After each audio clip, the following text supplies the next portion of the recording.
Out of all the sins that mankind commits against God, there may be no sin that shows more clearly the hatred of mankind for God than the murder of God's children. All the way back in the beginning, Cain slew Abel.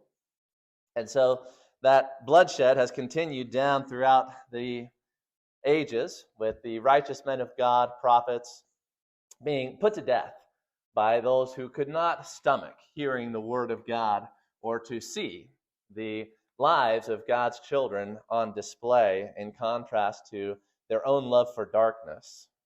The murders of God's children must be avenged at some point in history.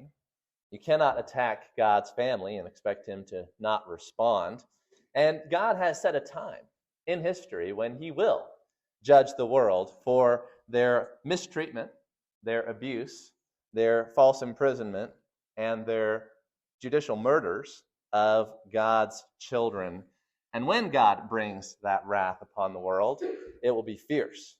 It will be the wrath of the Almighty, unmixed with any mercy. God has held it back for a long time, and God has destined this world for a time of increased persecution against his children before the fullness of his wrath is poured out after they have filled up the measure of their sin.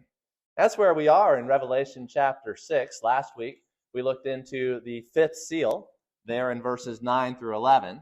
And today, we're going to then see, as a result of the world filling up the measure of their sins against God by their mistreatment of his children, the sixth seal